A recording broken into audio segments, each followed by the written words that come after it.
Hello, আসসালামু আলাইকুম। So SSC BCS studies যাদের মনে একটা ডাউট বা একটা কোয়েশ্চেন অনেক বেশি আছে বাট আনসার দেওয়ার কেউই নাই, তার জন্য আজকের এই ভিডিও। সো ভাইয়া টপিক হলো আমি তো এভারেজ স্টুডেন্ট। সো এভারেজ থেকে আমি কিভাবে টপার হইতে পারি? মানে এভারেজ স্টুডেন্ট থেকে বিসিএস স্টাডিজ টপার হওয়া কিভাবে? যারা চাও ভাইয়া আমি টপার হইতে চাই, ক্লাস রুল 1 হইতে চাই এবং আমি সবচেয়ে ভালো রেজাল্টটা নিয়ে আসতে চাই। সো ইনশাআল্লাহ আজকের এই ভিডিওতে শেষ পর্যন্ত দেখলে আমি তোমাকে এমন একটা মাইন্ডসেট, এমন কিছু টেকনিক্স তোমাকে ইনশাআল্লাহ আমি দেব। আই বিলিভ তুমি যদি আমার কথাগুলো ঠিকমতো মেইনটেইন করতে পারো, টু বি অনেস্ট আমি হইছি, তুমি ইনশাআল্লাহ টপার হবাই। সো দেখো, প্রথম স্টেপ থেকে আমরা শুরু করি, তাই না? সো প্রথমটা হলো ভাইয়া আমি তো অ্যাভারেজ স্টুডেন্ট, নিচে কাউন্ট করতেছি মানে তোমার মাইন্ডসেট তোমার কি right now average.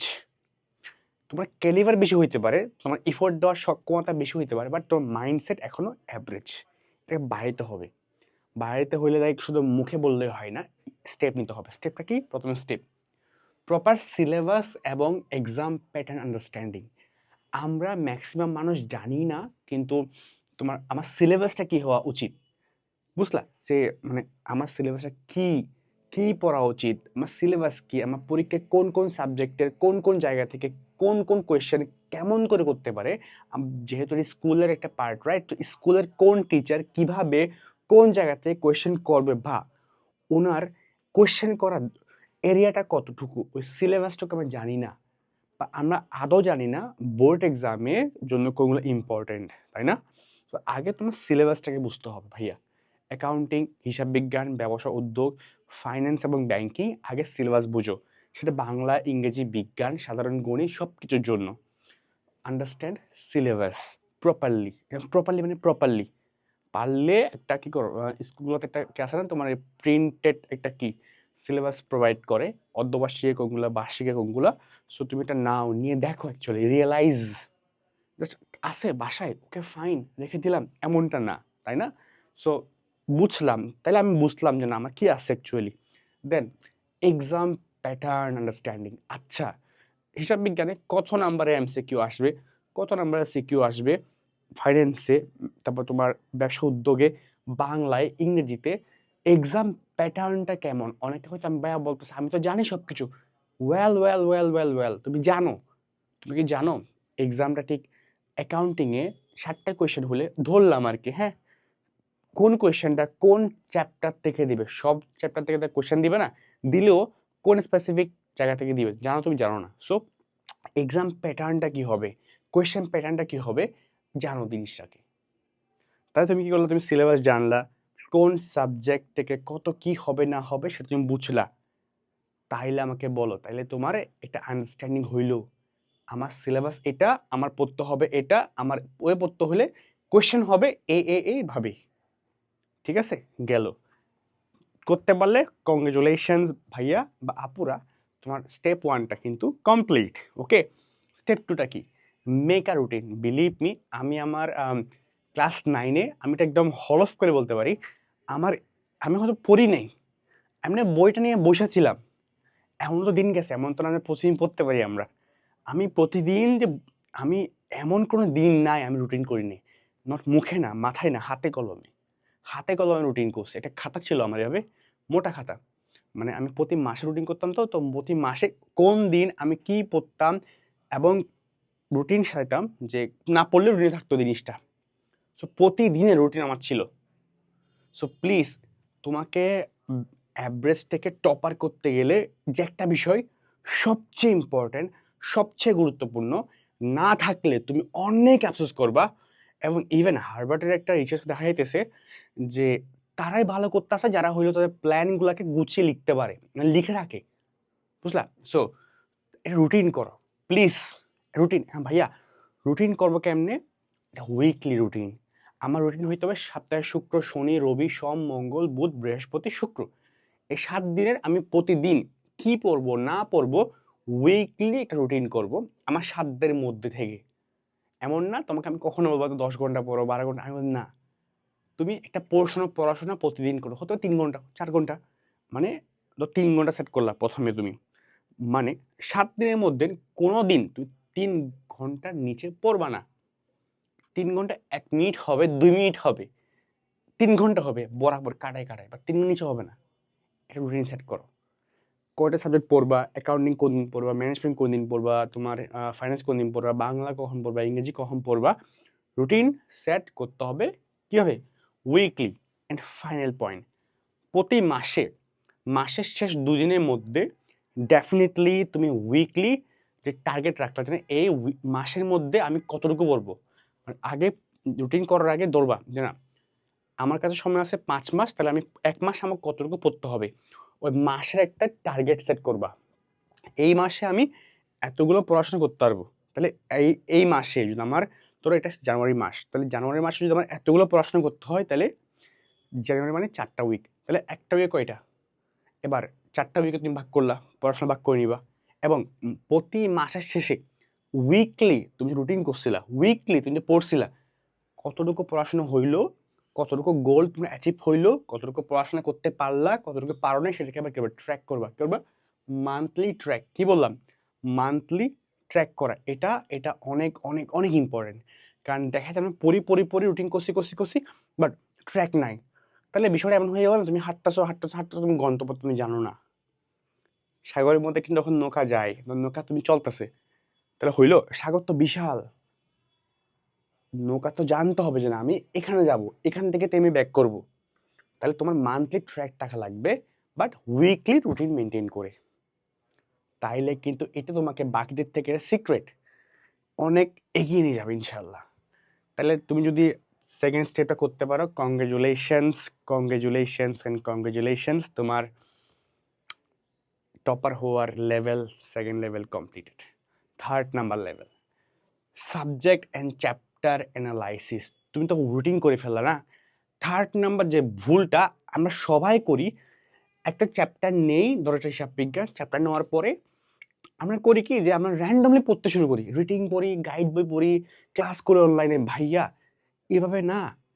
Smart smart একটা কথা আছে না যে স্মার্ট স্টাডি করো, হার্ড স্টাডি না। মানে স্মার্ট ওয়ার্ক করো, হার্ড ওয়ার্ক না। বিষয়গুলো এমন যে দেখো, পড়াশোনা তো শেষ নাই, 19 অনেক পড়াশোনা আছে, তাই না?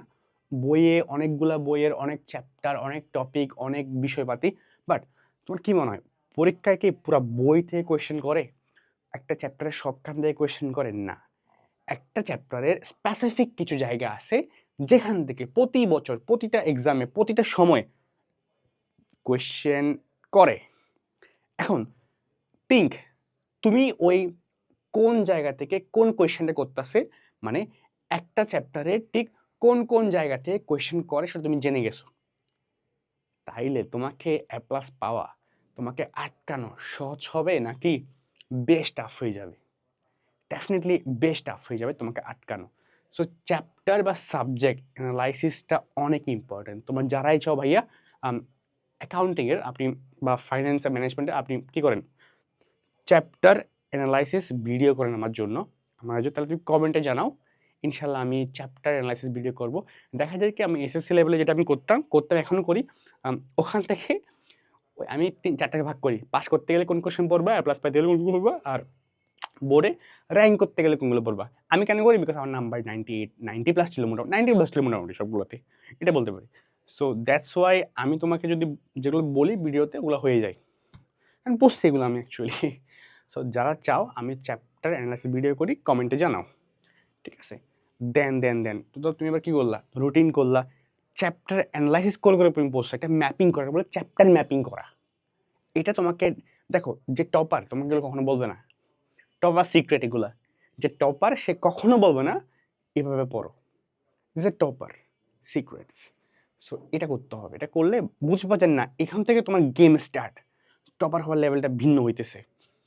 এবার ফাইনাল পয়েন্ট ভাইয়া, সবাই করে কি যে ব্যবসা উদ্যোগ, বিজ্ঞান, ইসলাম শিক্ষা, যেগুলোই আছে অ্যাকচুয়ালি আমরা মুখস্থ করতে অনেক বেশি পছন্দ করি।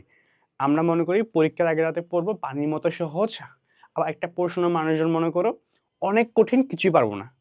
আসলে পানির মতো সহজও না, একদম আকাশের চূড়ার মতো কঠিন তাও কিন্তু না, চোয়া কঠিন তাও না। এটা অ্যাভারেজলি মানে মধ্যম, কঠিনও না সহজও না, পড়তে পারলে একদম ইজি। কি করতে হবে ভাইয়া? দেখো, কখনোই আজকে একটা কথা বলে দিচ্ছি ভাইয়া, কখনোই ব্যবসা উদ্যোগের বিষয়গুলোকে কোনো টিচার যদি তোমাকে বলে তুমি মুখস্থ করো, প্লিজ প্লিজ ফর্মুলা ছাড়া এবং স্পেসিফিক চার্ট ছাড়া, ফর্মুলা, কারণ ফর্মুলা তো আমি আবিষ্কার করি নাই, ফর্মুলা আজকে থেকে অনেক বছর আগে অনেক মনীষী আবিষ্কার করে গেছে। সূত্র বা ফর্মুলা বা কোনো চার্ট ছাড়া এই তোমার ব্যবসা শিক্ষার কোনো কিছু কখনোই মুখস্থ করতে যাবা না, ঠিক আছে? আগে বুঝবা, try to relate with the practical life. Business স্টাডিজের টু বি অনেস্ট, এটা মন থেকে কথাটা বলতেছি, আমার এতগুলো নাম্বার পাওয়ার একটাই কারণ, আমি আসলে বিষয় বুঝতাম।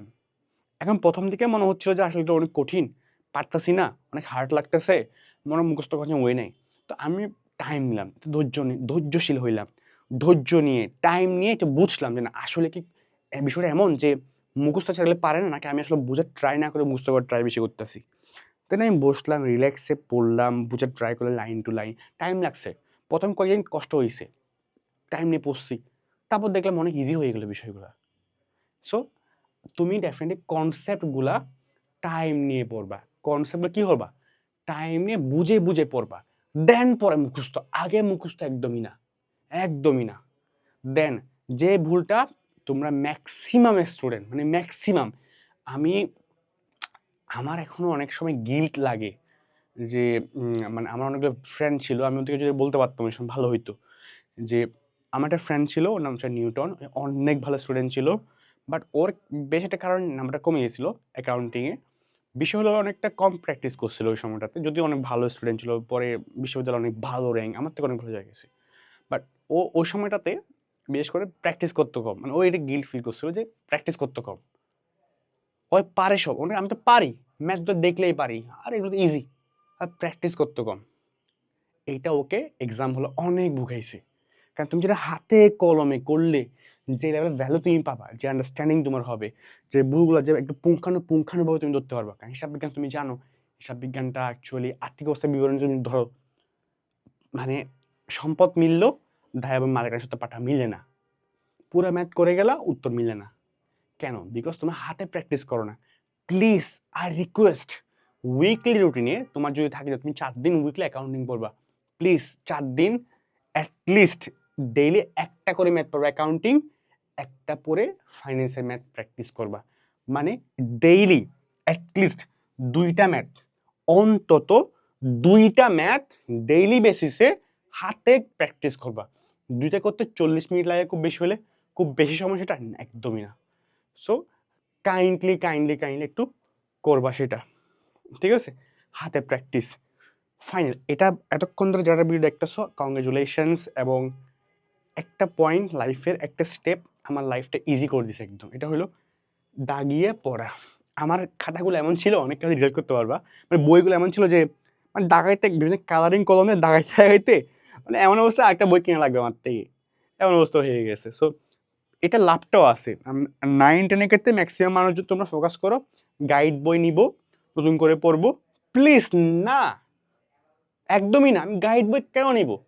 আগে আমি দাগাই, আমার যেগুলো মেইন বই আছে না ভাই, মেইন বইটা আমি দাগাইয়া পড়বো, মেইন বই থেকে এমসিকিউ হবে, মেইন বইয়ের মধ্যে সিকিউ সব কিছু আছে, মেইন বই কমপ্লিট, দেন আমি গাইড বই, দেন আমি ভাইয়া বিভিন্ন ভাইয়ার এই সেই সেগুলো পড়বো। আগে আমার তো মেইন বই, বুঝলা বিষয়টা? আমার লাইফে ইজি করার, আমার একটা ভালো নাম্বার পাওয়ার একটা বিগেস্ট সিক্রেট, এটা আসলে মুখে বলাচ্ছি না, ইমপ্লিমেন্টেশন করলে বুঝতে পারবো বিষয়টা। এটা বাংলা হইতে পারে, এটা বিজ্ঞান হইতে পারে, এটা ফাইন্যান্স হইতে পারে, এটা ম্যানেজমেন্ট হইতে পারে, মানে ব্যবসা উদ্যোগ হইতে পারে। প্লিজ দাগিয়ে পড়ো, দাগিয়ে। আর অনেকে নোট করো কেমনে, বইয়ে যা লেখাগুলো আছে ওগুলোকে তুমি আবার খাতায় লিখো। সেটা বইয়ে আছে, সেটা খাতায় লিখলাম, নোট হইল না। নোট মানে কি, একটা চ্যাপ্টারের যে ইম্পর্টেন্ট লাইনগুলো হতে পারে 10টা 12টা 13টা, ম্যাক্সিমাম এমনটা হয়, যে লাইনগুলো থেকে এমসিকিউ অবশ্যই আসবে, পড়লে বোঝা যায় বিষয়গুলো কোনগুলোতে এমসিকিউ আসতে পারে, ওগুলাকে একটু, ওগুলার মেইন কথাটাকে আলাদা করে লিখে রাখা, তোমার বাসায়, বই বাসায় না, তোমার বাসায় লিখে, ওটাই নোট। আর প্রতিটা লাইন টু লাইন দাগিয়ে পড়া, ছিঁড়ে যাক বই, পালা একটা কিনবো। আমার বিজ্ঞান বই 2বার কিনছি, আমি 2বার কিনছি, তুমি বুঝতেছো বিষয়টা? সো দাগিয়ে পড়তে হবে। এই দাগিয়ে পড়া অভ্যাস যার আছে না, আমি কমেন্টে জানাও কারা, কারা দাগিয়ে পড়ো। যার এই দাগিয়ে পড়া অভ্যাস আছে, বিলিভ মি ভাই, তুমি ভালো করবা ইনশাআল্লাহ। আমাকে বলো কারা, কারা দাগিয়ে পড়ো। ওকে? দেন এতটুকু পড়তে পারলে বুঝবা যে না, তুমি টপার হওয়ার অলরেডি তুমি রেসে চলে গেছো। অলরেডি তুমি রেসে ভাই, অলরেডি। এবং ফাইনাল ২ টা পয়েন্ট যেটা অ্যাকচুয়াল টপারদেরকে বানায়। অ্যাকচুয়াল টপার কারা ডিসাইড করে? রিভিশন। ম্যাক্সিমামটা আমরা পড়ে যাই, রিভিশন দেই না। ২ বছর আগে কি বলছি ভুলে গেছি এখন। এটা করা যাবে না। রিভিশন অনেক ইম্পর্টেন্ট। সো প্লিজ রিভিশন দিতে হবে এখন থেকে। কি করতে হবে? রিভিশন দেওয়া লাগবে। এই রিভিশনটা তোমার লাইফ চেঞ্জিং হবে। টপার, অ্যাভারেজ যে মাঝখানে ডিফারেন্সটা আছে এটা কিন্তু অনেক সময় রিভিশনই ক্রিয়েট করে দেয়। এখানে কেউ সেম প্রিপারেশন নেওয়ার পর কেউ ক্লাস রোল ১ হয়, কেউ ২ হয়। আমার ক্ষেত্রে মনে হয় ২ টা কারণে হয়। একটা হলো রিভিশন, একটা মাইন্ডসেট। সো রিভিশন আমার দেওয়া লাগবে। অন্তত একটু সময় পর, পর একটু, একটু হলে দেওয়া লাগবে। ফাইনাল পয়েন্ট একদম লাস্ট পয়েন্টে চলে আসছি। এটা হলো মাইন্ডসেট। ধরো টপার মাইন্ডসেট কেমন? ধরো আমি এবং আমার ফ্রেন্ড দুজনে আমরা জানি যে না, দুজনই হইলে মোটামুটি বুঝতেছি না কি আমার যে ক্যালিবার, আমার যে পড়ার ক্ষমতা আল্লাহ আমাকে মাথায় যা দিছে, ওকেও সেম ভাবেই দিছে। ওই অনেক ভালো স্টুডেন্ট, বাট ওই মনে করতেছে না রিজবি তো আমার থেকেও অনেক ভালো, অনেক ভালো করবে। অনেকটা ভীতু। ওর মাইন্ডসেটে একটু কি আমাকে এগিয়ে রাখতেছে, হয় কনফিডেন্ট, এক কথা ও কনফিডেন্ট না। আর আমি মনে করতেছি না আরে ওকে তো আমি হারাই যাবো ইনশাল্লাহ। বাট অহংকার না, মিডিয়ামে থেকে, মানে বিষয়টা হলো স্বপ্ন থাকবে আকাশে, পা থাকবে মাটিতে, এমন একটা অবস্থা। ঠিক আছে? সো আমার মাইন্ডসেটকে আমি কনফিডেন্ট, আমার মাইন্ডসেটকে আমি স্মার্ট পড়াশোনা করছি, এটা আমার কনফিডেন্ট একটা জায়গা। আমার মাইন্ডসেট হলো আমি কনসিস্টেন্সি। এখানের মধ্যে স্মার্ট স্টাডি, দেখো মাইন্ডসেট ৩ ভাবে হয়। একটা হলো কনফিডেন্স, কনসিস্টেন্সি, স্মার্ট স্টাডি। যেই বন্ধুটা আমার খারাপ করতেছে, আমার মধ্যে ক্যালিবার থাকার পরও সে স্মার্ট স্টাডি করতেছে, সে কনসিস্টেন্টও, বাট সে কনফিডেন্ট না, তাই সে একটু পিছিয়ে তোমার থেকে। সো লাইফে যদি তোমার টপার হইতে হয়, ভালো হইতে হয় স্পেসিফিক কোনো জায়গায় বা ক্লাসে, কনফিডেন্স মাস্ট। এটা ১ নাম্বার ফর্মুলা। ১ number mindset. সবাই বলবে মাইন্ডসেট কেমন আনবো? মাইন্ডসেট এভাবে মানে কনফিডেন্স, অহংকার না, কনফিডেন্স। লাইন বলছি না, পা থাকবে মাটিতে, স্বপ্ন থাকবে আকাশে, বাট পা মাটিতে। কনফিডেন্স, কনসিস্টেন্সি এবং ৩র্ড নাম্বার কি? Smart study. কেমনে করবা? এভাবেই পড়বা। সো হোপফুলি তুমি যদি এই কাজগুলো করতে পারো। ও হ্যাঁ, একটা মার্কেটিং করে দেই।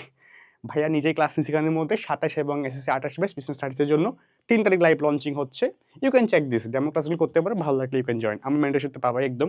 এখানে আমি ওতপ্রোতভাবে জড়িত। মেন্টরশিপগুলো আমি নিবো ইনশাআল্লাহ। আর কোর্সের ক্লাস তো আমি পাচ্ছই। ওকে, এছাড়া তোমাদের কোনো কোয়েশ্চেন থাকে আমাকে জানাবা। আমাকে তুমি পেয়ে যাবা ইনশাআল্লাহ। সো দেখা হচ্ছে পরবর্তী কোনো ভিডিওতে। তোমার যদি বেনিফিট হও ভাইয়াকে কমেন্টে জানাও। সামনে আর কোন, কোন টপিকের উপরে তোমার গাইডলাইন লাগবে এটা আমাকে জানাও। আল্লাহ হাফেজ অ্যান্ড আসসালামু আলাইকুম।